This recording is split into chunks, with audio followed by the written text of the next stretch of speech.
नमस्कार दोस्तों, झारखंड के पूर्व मुख्यमंत्री चंपई सोरेन के झारखंड मुक्ति मोर्चा यानी कि जेएमएम से बीजेपी में जाने की अटकलों के बीच उनकी प्रतिक्रिया आई है। चंपई सोरेन ने सोशल मीडिया पर अपने समर्थकों के लिए एक भावुक पोस्ट लिख अपनी बात विस्तार से रखी है। इसमें उन्होंने पार्टी पर उनका अपमान करने का आरोप लगाया है। साथ ही उन्होंने यह भी कहा कि आगामी झारखंड विधानसभा चुनाव तक उनके सामने कई राजनीतिक विकल्प खुले हुए हैं।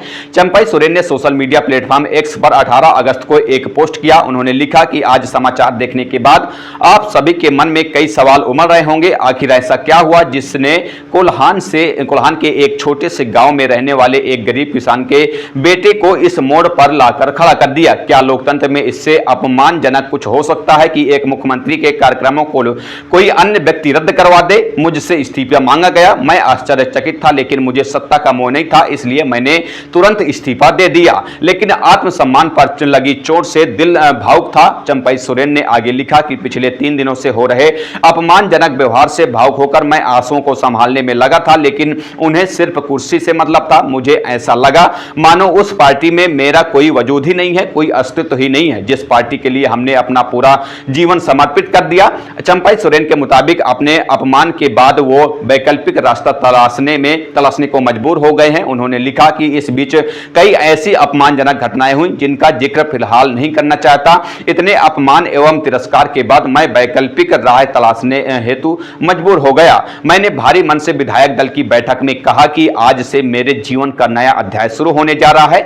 चंपई सोरेन ने खुद के लिए उपलब्ध राजनीतिक विकल्पों के बारे में लिखा कि इसमें मेरे पास 3 विकल्प थे। पहला यह कि राजनीति से संन्यास लेना, दूसरा अपना अलग संगठन खड़ा करना, और तीसरा यह कि इस राह में अगर कोई साथी मिले तो उसके साथ आगे का सफर तय करना। उस दिन से लेकर आज तक तथा आगामी झारखंड विधानसभा चुनाव तक इस सफर में मेरे लिए सभी विकल्प खुले हुए हैं। पिछले कुछ दिनों से झारखंड के पूर्व सीएम चंपई सोरेन के बीजेपी में शामिल होने की चर्चा हो रही है। कयास लगाए जा रहे हैं कि वो झारखंड मुक्ति मोर्चा यानी कि जेएमएम के 6 विधायकों के साथ बीजेपी में शामिल हो सकते हैं। इन्हीं चर्चाओं के बीच चंपई सोरेन रविवार 18 अगस्त को दिल्ली पहुंचे। हालांकि उन्होंने कहा कि वो निजी काम के लिए दिल्ली आए हैं।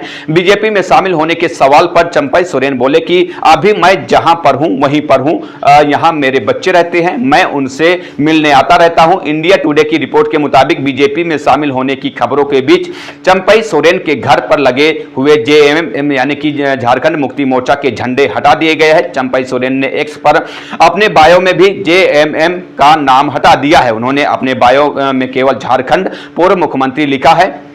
चंपई सोरेन के बीजेपी में शामिल होने की अटकलों पर झारखंड मुक्ति मोर्चा की प्रतिक्रिया भी सामने आई है। जेएमएम प्रवक्ता मनोज पांडे ने कहा कि उनके बारे में अफवाह फैलाई जा रही है, वो एक क्रांतिकारी शख्सियत हैं। वहीं झारखंड कांग्रेस के अध्यक्ष कैलाश महतो ने कहा कि चंपई सोरेन एक ईमानदार व्यक्ति हैं। जब संकट की घड़ी आई तब पार्टी ने उनको जिम्मेदारी दी। वो गुरुजी यानी कि शिबू सोरेन के प्रति लॉयल रहेंगे। बहरहाल इस खबर पर आपकी क्या राय है, हमें कमेंट करके जरूर बताइएगा। मिलते हैं किसी नई खबर के साथ, तब तक के लिए बहुत बहुत धन्यवाद, शुक्रिया।